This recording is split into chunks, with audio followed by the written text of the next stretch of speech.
going on, everyone? So, just want to make sure that the comment area is free. Let me check. On my phone. Let me see. All right, cool.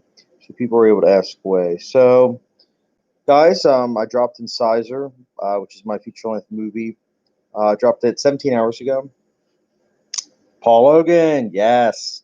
So I dropped my video 17 hours ago, and holy cow, I am very, very, very happy that so many people have seen it. I mean, I was not expecting to get over 100 views for this video. It's an original movie. That's crazy for me personally. So I really appreciate you guys, and because of that, I want to say you guys can ask any behind the scenes questions, or if there's certain questions you had about certain plot points, or why I shot it this way, or why I directed it this way, or why I had an actor do it this way. So you guys can feel free to ask away. Um, but yeah, Hunter Doyle, yes, Hunter. Um, what gave me the idea was actually my friend Marv. He told me, he was like, dude, he's like, you love movies so much, why not, give into your passion and like make a movie? And I was just nervous because I've only made short movies, in the past, and it had been quite a while. But I came up with the idea because I wanted to do originally like a Wes Anderson horror mockumentary movie, but it ended up becoming something more. The more I started processing ideas, I was like, let's just do a straight up comedy and shoot it like differently. So to answer your question, I wanted to do a genre that I wasn't the biggest fan of. I'm not a big fan of mockumentary movies. I'm not a big fan of documentaries and comedies. I have a lot of criticisms about comedies, whereas how first two-thirds is very funny and then the final act is serious. So I wanted to try to give my shot of basically critiquing those genres. So to answer your question, I just wanted to kind of dissect those genres, and I did because I made it so that halfway through Incisor it changes into a drama, not like two-thirds in. So good question, Hunter. I'm sure Paul has a lot of questions too. Let me see. Oh yeah, no problem, Hunter. I'm glad that you tuned in. I look forward to seeing your channel later on. Because I'm pretty sure, if I'm not mistaken, you have something on your channel that's due to be coming out later. Paul Logan, as you know, I have a few nitpicks about this movie, like I do with every movie. If I just skim through it again, I realize the movie is very meta. Yeah, thank you, Paul. Yes, yes. So the, the movie is very meta, and there's even a couple things that were kind of like, oh wow, that aged really well. Like Alex, who was Alex is oh man, sorry, it was a late night with the premiere. My friend Alex plays Oliver Thatcher. He was the one with like the stick. His character literally says, like, when I ask him, like, like, oh, what's your job occupation? He's like, job, who has a job these days? And it's like, oh my goodness, because then it was like I filmed that on, I believe it was like February, and then a month or so later the pandemic happened. It's like, well, who does have a job now? And then other stuff too. Most of the meta stuff was very much so intentional. Although, again, with the pandemic, me actually losing half the crew, because that actually happened to me in real life. I lost half my crew, and I was kind of saddened because it was like, wow, I'm halfway done this movie, but now what am I supposed to do? And it happened in the movie too. So I made sure to incorporate that because I felt like that would be really important. Um, let me see. Hunter Doyle, will Constable have a more prominent role in your sophomore film? I don't know. I haven't seen. It's funny. I haven't seen him since I filmed his scenes, which was in February. So I would like that, but he's working at UPS like 60, 70 hours. I mean, I used to work at UPS, and I don't miss it. I don't miss it. I'm fine working 40 hours, getting paid more. Paul Logan also has kind of Birdman vibes as well with the drum set. Yes. So I don't know if anyone's asking about this, but I was inspired by so many different movies. The score, my friend Ryan and myself, the score, we wanted it to be Birdman-esque, and even the way we shoot it, a lot of like the long takes, I intentionally made it to be like Alejandro Inarritu's films, like Birdman, The Revenant, even the color grading with those scenes. I wanted it to be like that because I am a huge fan of those movies. And at the same time, I love drums in movies. I really do. Like Birdman is one of my favorite movies of all time. Watchmen, both the movie and the TV show, I was inspired by the transition from the scene of when the camera pans out to the water and then pans out. I was inspired by Watchmen, the TV show, where, spoiler alert, when you see Osmondeus in the finale in the gold statue form. Again, trying to be vague if you haven't seen the show. And then Watchmen, the movie, the ending of that movie, I was inspired by the ending of my movie because I wanted it to be just like that. Where it's like, it's kind of like, okay, did it actually get out there? I don't know. You kind of hope that it does because it's like, well, someone finds the camera and there's the footage. So again, it's like implied, it's ambiguous enough to where it's like, hey, here you go. But also, it's kind of like you know that the intention of the director was, yes, it got out there. So that's what I went into. Let me see. Hunter Doyle, yes, he's a busy man. Yeah, you're not wrong. He is. But he can make time. We both know it, Hunter. We both know it. Dorito Chip Gamer, I'm into the film, but I had to do a few things. Oh, you're good, man. Take your time. Paul Logan, the score sometimes sounds like a Safdie movie. Yes. So, Paul, it's funny you say that. So, I was heavily influenced in the final act. I wanted the final act to sift into a 80s synth-based score for the character of Reina specifically, mixed in with the score of Incisor's theme. So, combined those two, I wanted it to feel very like eerie, but also like that whole like Stranger Things vibe. So, I'm glad someone caught on to that because again, I sat with the composer Ryan. We both talked about it and everything. With I was like, I want this to sound like from this movie or like from this TV show, and he did it. So it worked out. Richard Gamer. Oh wait, Hunter Doyle. Sorry, almost done. Hunter Doyle. What were some of the biggest things you learned from your first film that you want to improve upon for the next film, and what were things that you felt you did really well? Good question. I I think the biggest thing is that my next movie, I'm going to try to have no exposition, like very bare bones. I want to focus on the visual storytelling aspect. I wanted there to be exposition for this movie just because I was like, you know what, I have a lot of ideas, for the like this plot twist and everything, and at the same time, my character is like at a loss of words a lot of times, and you're not really quite sure about him. So to answer your question, I want there to be less exposition and more visual storytelling. Also, I want to push the envelope a little bit more. My next movie is going to focus on something that is a little bit more taboo. Possibly, at least that's the ideas I'm throwing around right now. What I did really well, I think the score and the cinematography for the most part. The night shoot was very difficult. I just know to use more lighting, but those are some of the things. Mr. Spawn, hey dude, I haven't seen all the film yet. I'm about halfway through it, but I wanted to stop by. Yes, Misfit Pond. Love the Misfit Pond. His short movie is actually out on his channel now. I would highly recommend everyone check it out. It's 15 minutes. It is so good. You guys want to talk about Safdie Brothers and like Refn? His movie has a score that sounds just like a Refn movie. It's so good. Would highly recommend. Dirty Ship Gamer, I think a problem is the sound, but that's usually a problem for indie films like this, like yeah. So that actually was because of the pandemic. I was actually talking to Carlos of Misfit Pond about this not too long ago. The pandemic really ruined things because I lost half the crew, and it just so happened half the crew also had were a part of the cast. So I can't exactly do a phone call or a Snapchat call of them because it's going to sound very disorienting and everything. So I was just kind of like, oh man. I was like, you know what? I'm just going to go with it. I'm like, I'm going to try to work with it to the best of my ability, but yeah, the sound is off, and I admit that. That's something I do want to work on with my next movie. Hunter Doyle, I definitely got the Stranger Things vibes. Yes, means I did my job. Richard Gamer, what film did you take a lot of inspiration from? Um, in terms of filmmaking, I said it a little bit earlier. Birdman, The Revenant, Watchmen, the movie, the TV show. Some of my other influences, believe it or not, I'm trying to like Blair Witch in my mind was all like kind of in my mind a lot while I'm watching this movie because I think that movie's okay, but I wanted to do like a different spin on that. I'm trying to think off the top of my head some of my other influences. Oh, Gravity, the scene where I get dunked afterwards and I'm like looking out in distance. For me, that was referencing Gravity because in Gravity, again, spoiler alert for the ending scene, When she gets brought back and she like literally like stands up, it's like rebirth.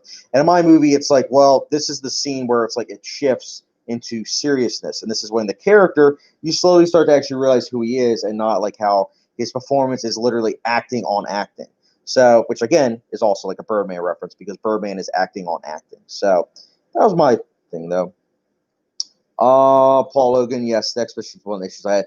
Oh yeah, I mean, dude, there was a lot more exposition. I cut out a lot. There was a lot of exposition. I had even more. But at the same time, this is my first movie, so a lot of it is like casual moviegoers are also gonna be watching it. So I don't want to say I dumbed it down, but like I wanted to make sure that it was kind of easy to follow, so that way people were able to like enjoy it. But don't worry, my second movie, it's gonna be even more like artsy. The last 15 minutes of the movie, that's basically what my main focus is going to be of the next movie. Paul Logan, but I think it worked well with the setup. Thanks, man. Hunter Doyle, did you have times of doubt where you had to push through adversary and question whether you could do it or not? Oh yeah, these are great questions, Hunter. I did honestly, I really did. When the pandemic happened, I really had no idea if I would be able to. Because my one friend, he got a girlfriend and he bailed. And then there are other people who are just kind of like, oh man, like, I don't feel safe. And it's like, obviously, I'm all about safety. So when people started bailing left and right because of, obviously coronavirus, I did have my doubts. I really did. I had to do a lot of rewrites. There were so many rewrites. Like the final act, I'm not going to lie, the final act, originally I had written down like there's going to be like 10, 15 people visually that you could see. And then like there would be a scene where someone, people were getting picked off one by one. And again, as you saw, it didn't happen, but I could have probably had like five, but I didn't want to have that trope. I wanted it to actually be less. I was like, you know what? If I can't have more, let me do less. And also, I was like, I just want to kill off these characters. I just want to surprise the audience with this because it's like, you're not expecting somebody to shoot themselves literally right after you see someone dead. So, but I also thought it made sense. Good questions, though. So, Dorichi Gamer, is your sophomore film going to be in the same vein as American Beauty? Wow, he knows my favorite movie. So I'll give you guys the premise. As of right now, the premise for my next movie is that it's about a loner who is very to himself. He's not quite sure about where he's going in life, simply just because of the fact of the matter is there's something big that happens to him, and it's something that really affects him, and that something is what I'm looking to be the plot twist of the movie. It's my big inspiration for that movie is going to be Joker. That's the other thing I meant to say. Joker actually was influenced by my movie. Not the entire movie, but the scene where I'm smiling, where I'm on the ground because it's like I realize that the footage is going to get out there because I'm like I can see the monster and they have the camera. I'm smiling, like it slowly turns into a smile. It's just like Joker at the end, where Arthur Fleck all of a sudden just like smiling. That's what I was influenced by with that. Um, Richard King, what if the Academy season Sergeant wins Best Picture? Not gonna lie, with the movies that are out this year so far, I wouldn't be surprised, unless Sonic the Hedgehog wins. Richard King, what director did you take inspiration from? Certain scenes I was heavily influenced by, like Wes Anderson, like the scene of Liam walking up to like the apartment. The way I structured that, I wanted to be like Wes Anderson. Other thing is obviously Alejandro Gonzalez in R2. I wanted the on the go feeling of Clint Eastwood. There were a lot of scenes where I literally it was like, okay, we don't have that much time because again, for a lot of my friends and family, there was like a time constraint, so I had to literally film on the go a lot of times, which was tough. So Clint Eastwood style was like that. I'm trying to think of some other directors. Christopher Nolan inherently like with like a twist and also just kind of like a solemn ending where it's like it's kind of happy, kind of sad. I was kind of going for that. Interstellar, the score for some scenes was influenced by that. Again, a lot of my influences are how I shot it and the score because there are two things that in a movie I really care about more so.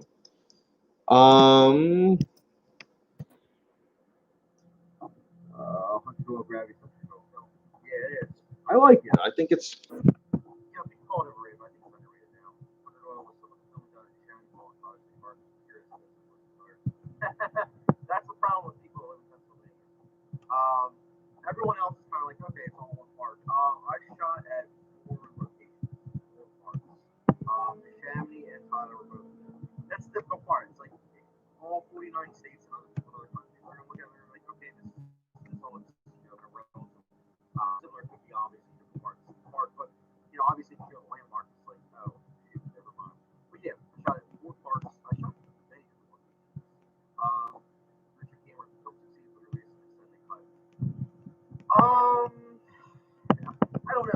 I'm not gonna lie. The first month of filming, there pretty much a lot of it I cut out and just like getting to see like photographer actually walk in. But I just again I like cut it for I wanted there to be better flow and pacing. I don't know. I don't know if I did do an extended cut, it wouldn't be that much longer. Or Doyle Joker, yes. Joker, I like. Next game I knew it was your favorite movie that you said was what you really like. Yeah, the movie's gonna be a bit taboo, and that's what I'm saying. This movie, Incisor, is a movie that I feel like family and friends can definitely watch over just casual moviegoers and watch and enjoy it. Don't enjoy it for what it is, but this next movie, I just don't see it being audience friendly yet. That's why I'm going all out with it being like visual based and less exposition based. That's my biggest thing. I'm excited about that. What was different between this and other is that it felt much more like an actually other feel very gimmicky and they're much more clever than they are. Thanks, man.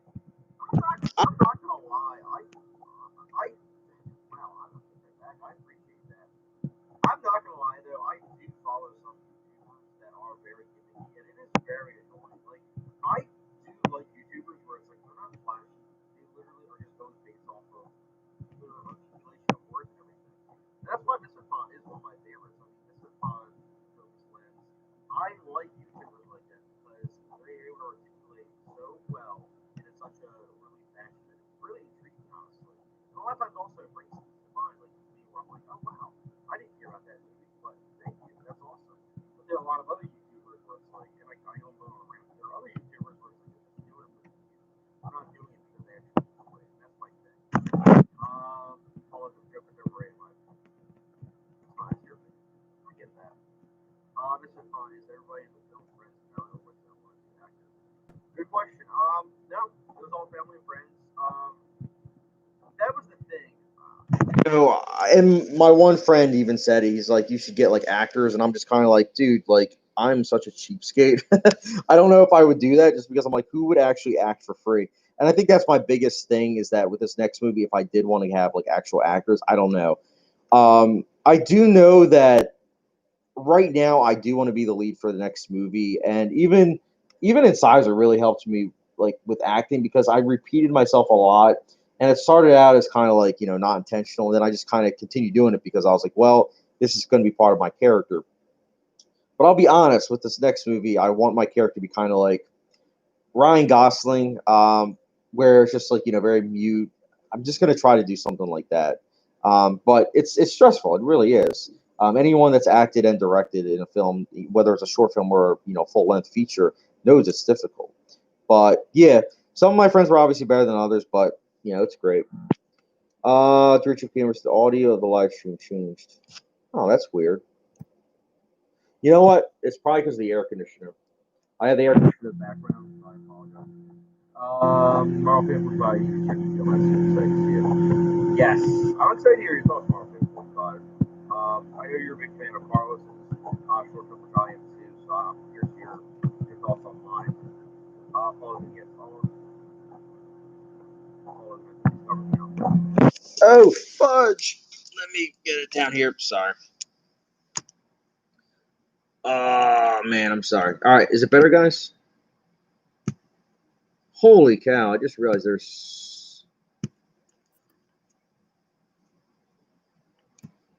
Oh, wow, there are so many comments. Holy cow. All right, moving on, attraction. Sorry, I'm just looking at the comments. Hopefully things are better now. All right, now it's cool. All right, I apologize. I apologize, guys. Oh, man. I'm sorry. I was, like, slowly going through the comments, and I saw someone say, like, oh, it's off, and I'm like, oh, man. So I apologize about that. Yeah, it sounds like he's underwater. Yeah, it probably sounds like the scene right before I get dunked. You guys want to talk about that scene? I'm going to, you know what? Screw it. I'm going to say it. So, oh, now it's bad again. Huh? Yep, now it's good. Fudge. I'm not going to lie. The scene where I got dunked in the water, again, I know I'm a narcissist right now, but I have to mention it to you guys. That scene, it was 40 degrees out, and in the water itself, it was probably like 25, 30. I probably could have had hypothermia or whatever, but that was crazy.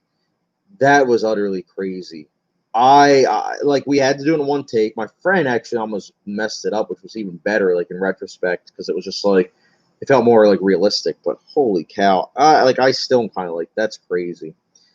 But and the seeing me doing cocaine, that was crazy. It wasn't real, by the way, guys. It was almond flour. So I was actually bleeding after I did that scene. Hunter Doyle, tell Case to hook me up. Let's square up. No one does my man chat like that. Dude, Hunter, it's funny you say that because like my friend Mark who plays Case, he literally throughout the entire shoot that day, he was like, "All right, so when are we doing the Duncan scene?" I was like, "Bro, we got other stuff to do. Then we'll get to that." I was like, "Don't worry." And then we had to choreograph it like so many times, just because again it was such a big scene that it was like, dude, if we mess this up even more so than than what the outcome was, there is no way that we'll be able to refilm it because obviously if you guys see that like I have water all over me, it's like all right, well clearly he already filmed this like one time, so I didn't want to do that, but it was crazy. Let's see, are there any other questions? Yeah, I apologize guys about the audio.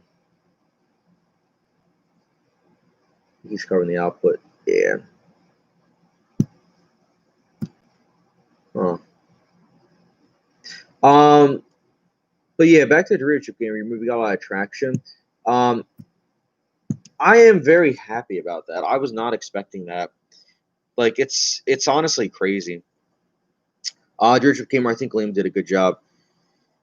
Yeah, that was my friend that bailed. He's the one that like got the girlfriend. And it stinks too because I was happy with his performance. He wasn't really happy, but I was like, dude, trust me. I was like, your performance is good. I was like, you know what you're doing here. I was like, just trust your instincts. And I was like, at the same time, play it low key. Like you're someone that you're not quite sure who to believe, the director or the producer in this instance. Just play it straight. You got this. Paul Logan, we can hear you all right. Oh, sorry. Back to that. Hunter Doyle, how much bang does Chad drink? Honestly, I've never had bang energy drink. I haven't had any energy drinks in let's see 6 years or so.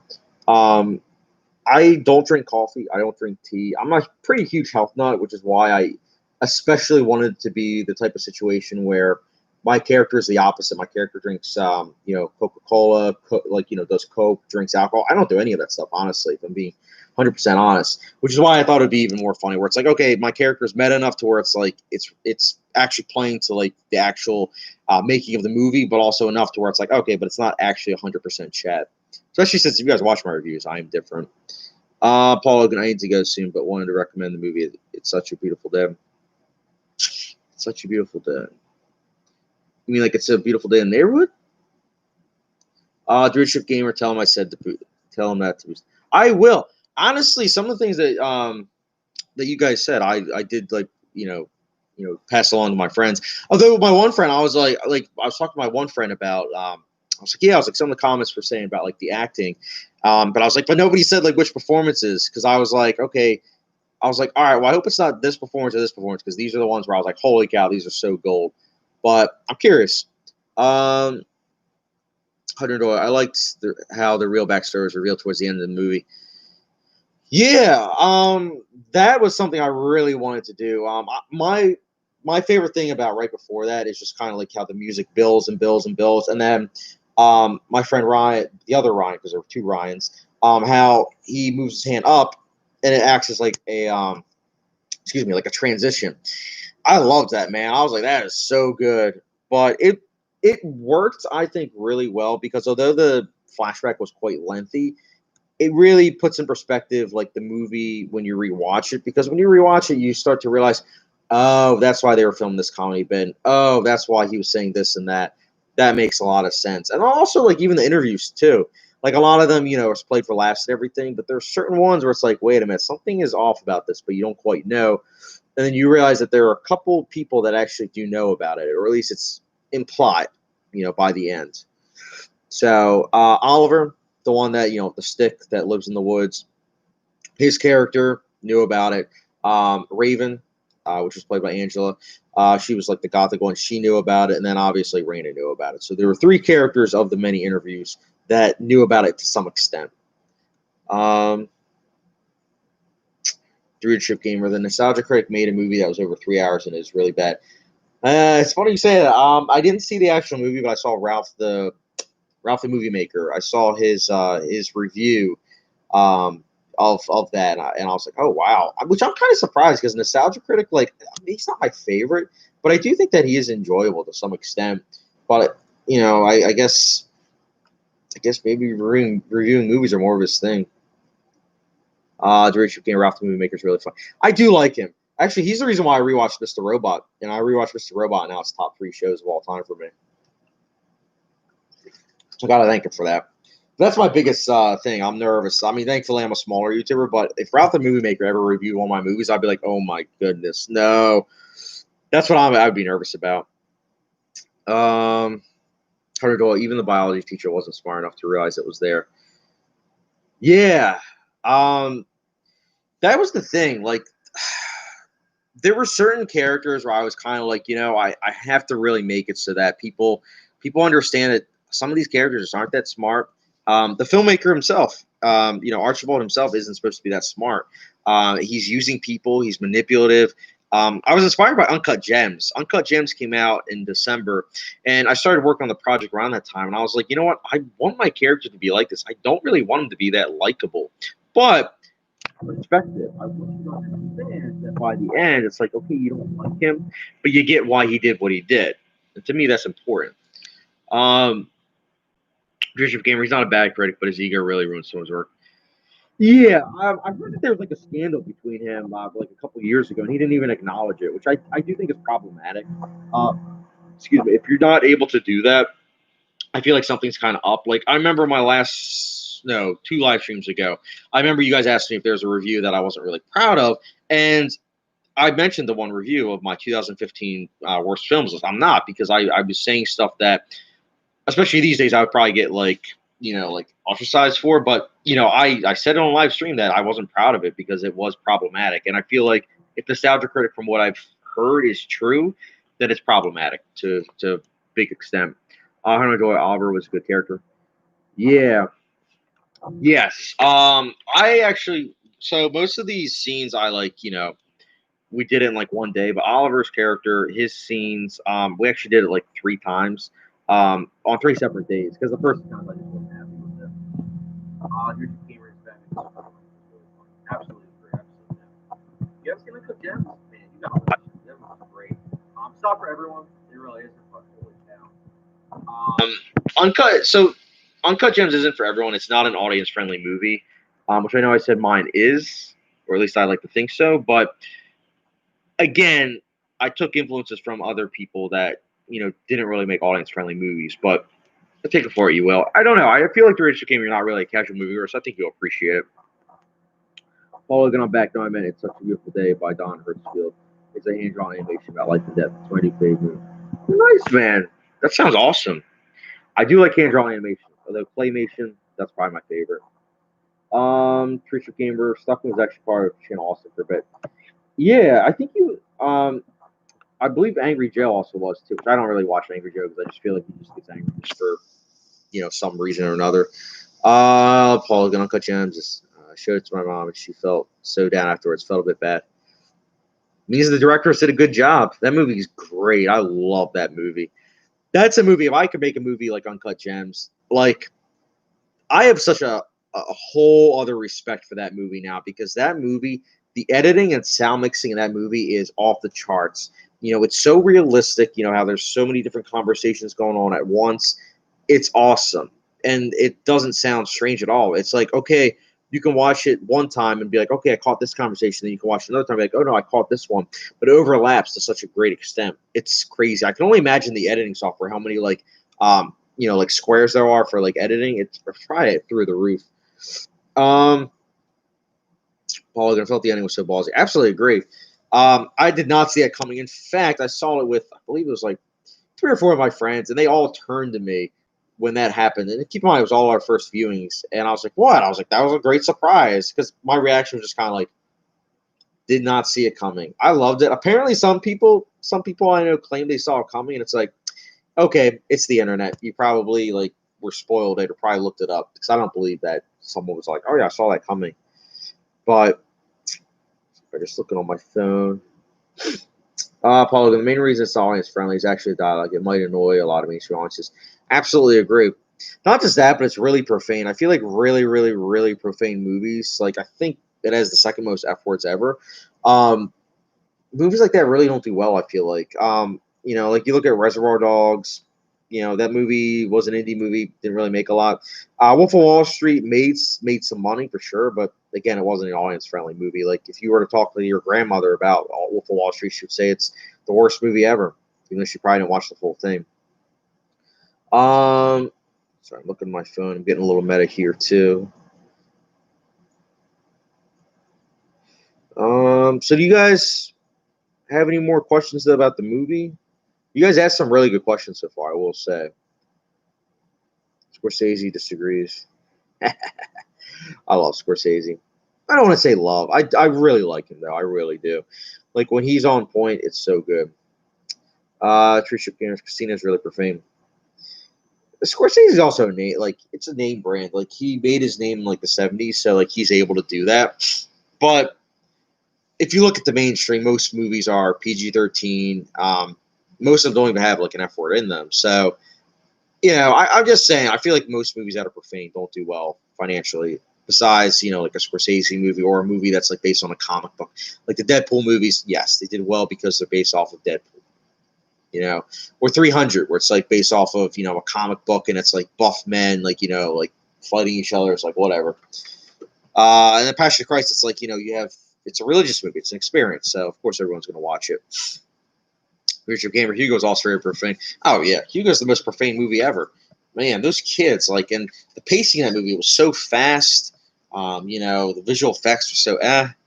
I'm kidding. I haven't seen Hugo in a long time, but when I saw it last, I was like, what, 16? So probably about 8 years ago. I remember enjoying it, but I feel like I would appreciate it a lot more now because it's like obviously like paying homage to references and everything. Paul Logan, I felt like the ending inside was kind of like Midsummer. Thanks, man. I do like Midsummer. Midsummer, I also kind of felt like broke rules at horror. So I really appreciate you saying that. Hunter Doyle wasn't real cook, to be honest, Chad. No, it wasn't 100%. It was almond flour, actually. It's not even normal flour. Anyone that knows me, I eat organic food, all natural and everything. I'm a pretty big health nut. But what happened was the crew members, like, because I was just going to do it where I was just like, snorting the almond flour just 100% straight up with nothing in my nose. But the one crew member was like, you should probably put like a tissue in your nose. And I was like, all right. So I did the scene and I pull it out and there's blood. I kid you not. I was like, oh man. I was like, it's good that I put this in. Otherwise, that would have been a lot worse. So yeah, it was bad. The same with the alcohol. The alcohol wasn't real either. Trip Gamer Tarantino gets off real easy. Yeah, the guy uses the N word in every movie except Once Upon a Time in Hollywood. So I agree with that. Trip Gamer Chad is nervous. Always nervous. I'm a very anxious person. I'm always anxious. Every time I do a review for you guys, I'm always nervous because I'm like, oh man, like, are they gonna watch it?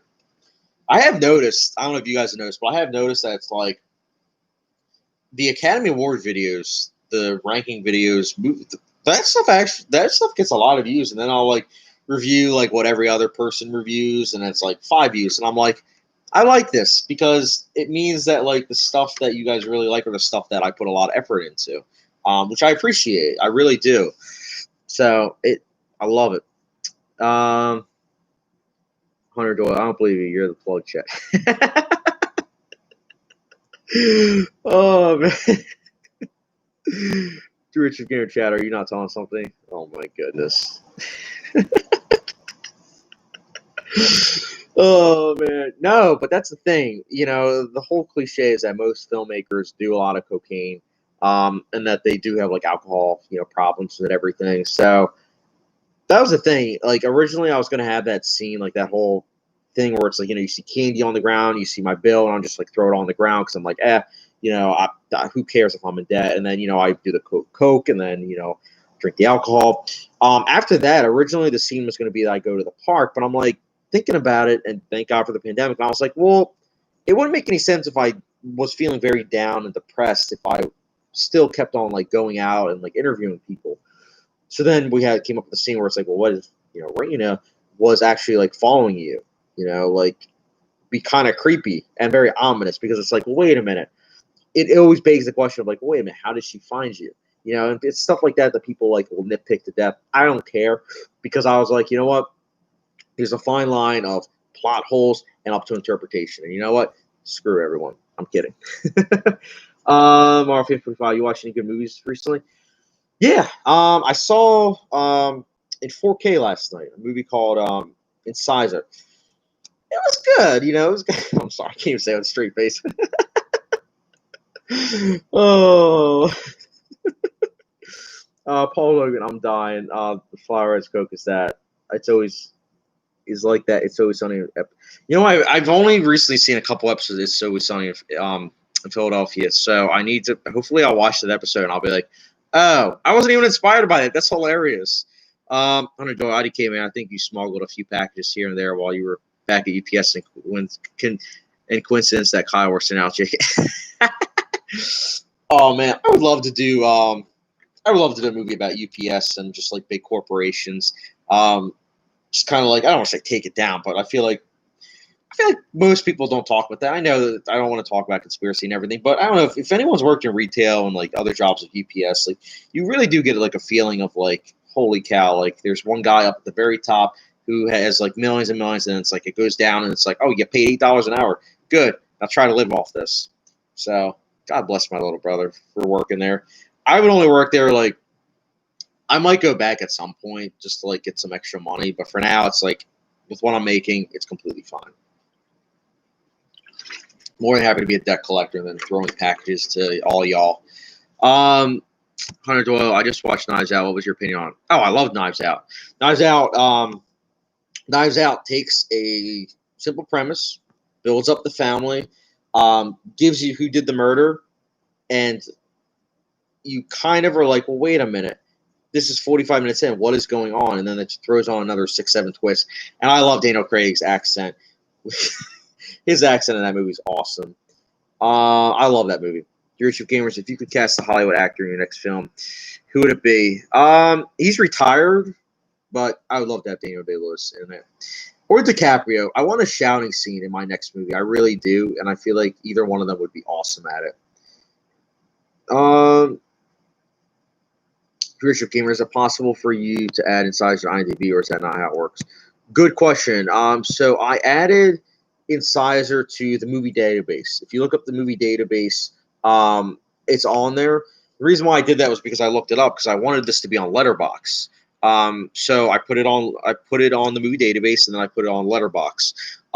So if you go on Letterboxd, Hunter, I know you don't have Letterboxd, unfortunately. But Letterboxd, again, for those of you that are watching it don't know, it's basically for movie buffs. It's like the Instagram, but for movie buffs. You watch a movie, you can review it, or you can just simply, give it like a star rating and whatnot. So I put Incisor on there for, film buffs, for if they want to, they can review it. So, excuse me. So I have it on there. IMDb, I don't know. I could look into it. Be kind of curious because I could add like behind the scenes, like, did you know this and this? Like there are some things where I'm kind of like, should I let them know about, like, did you know this? But I'm like, I don't know. $100 send me. I really love Knives Out. Watching Daniel Craig's accent, James Bond, compared that was so trippy. I loved it. And also Marta is my new girlfriend. Yes, dude, Marta is great. I also love that movie. How, again, not to get into politics, but I love how that movie literally takes like the whole right wing mindset, turns it on its head, and then at the same time, like, uses it at the same time for great plot twists. It's so interesting. And again, I'm in the middle of all that kind of stuff, but I really do kind of like it when a filmmaker is able to really do something really unique. $100. I do have Letterboxd, actually. I don't use it a ton, but I'm on there, even though I'm not moving off. That's fine. Kyle has a Letterboxd account. We saw Dr. Sleep together, and he made it, and he hasn't used it since. That was like 9 months ago, but I don't think I'm following you. What's your Letterboxd? I'm curious. Because I can follow you. I have, in my opinion, 100 followers is pretty good. I am very happy about that. But I didn't know you were on Letterboxd. I've gotten some of my other friends to be like on Letterboxd. It's great, honestly. But yeah, guys, if you've seen Incisor yet, it should be like Hunter. Let me look this up. Sorry, guys, just adding him. Hunter D324. Oh, I did not know that. That's awesome. Letterboxd is probably my favorite. On my phone, it's probably my favorite social media app. Not even gonna lie, it's truly something else. Like once you have it and once you actually start using it, there's like no going back. And it's really cool because you can see everyone. Um, Sorry, I'm still looking for 100D324. Let me try again. I don't know. Wow, I have Verizon, and Verizon's like slow. So if anybody has like recommendations for other phone services, look me up. Let me know because Verizon is expensive. And guess what? It don't work. Sorry, I'm still trying to add. You know what, Hunter? Sorry, this is too slow. I have to like restart my phone. Everything. Oh wait, never mind. It's Hunter D22. Wow, that's come on, Hunter. Hunter D22. Ah, there you are. Nice. You gave Nice out of 5 out of 5. You gave the Emoji Movie a 5 out of 5. All right, I'm gonna have to read this review. I respect this though.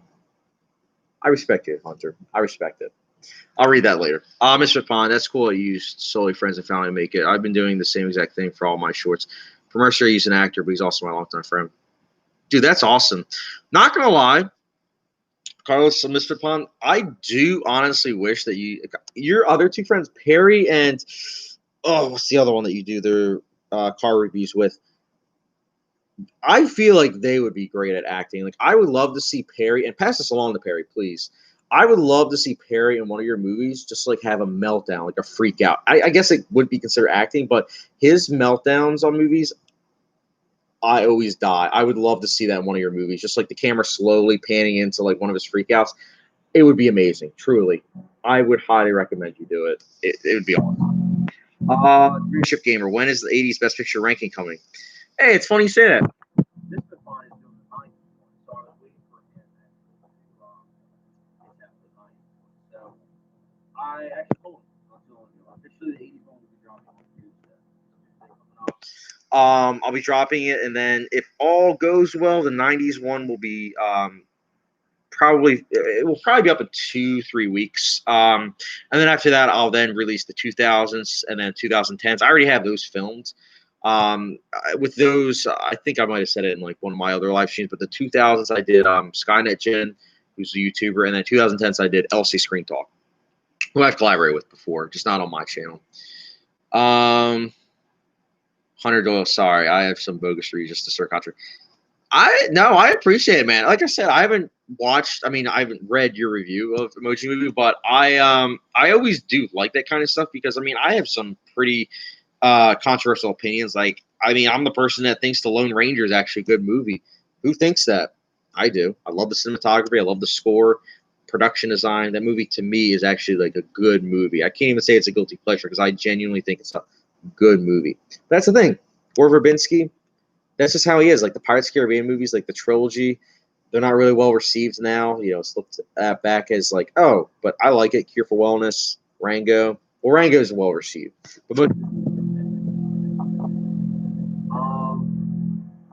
yeah, this is also what I wanted to say. I didn't even know I really didn't. I was surprised by that. See, it's different for like Hunter and a couple people that might be like watching the stream because they know Pennsylvania. They know Pennsylvania, and they'll know some of these people that are in this movie. But it's pretty awesome that like you know when you and I when we watch like your short when I watch like your short movie and when you watch my movie, you don't realize that's like family and friends. Like I think that's pretty cool because it gives more like levity to the whole situation.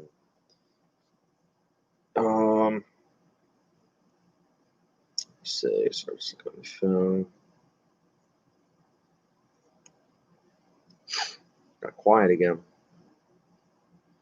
But yeah, does anyone have any other questions about the movies or like questions you guys wanted to ask about behind the scenes?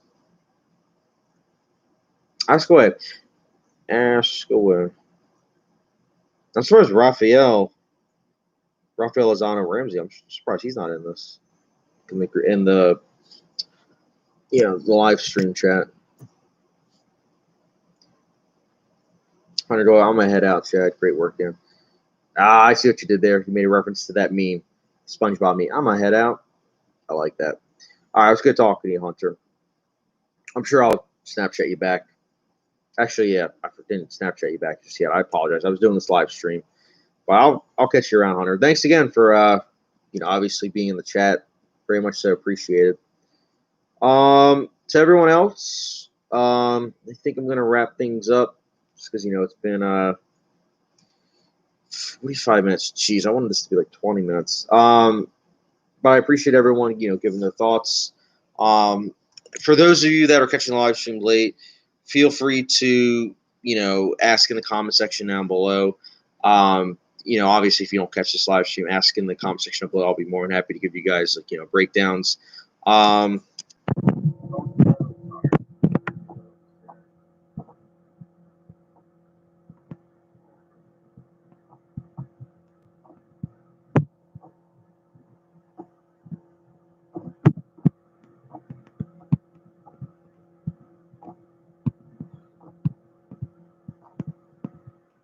Sorry, just going through the.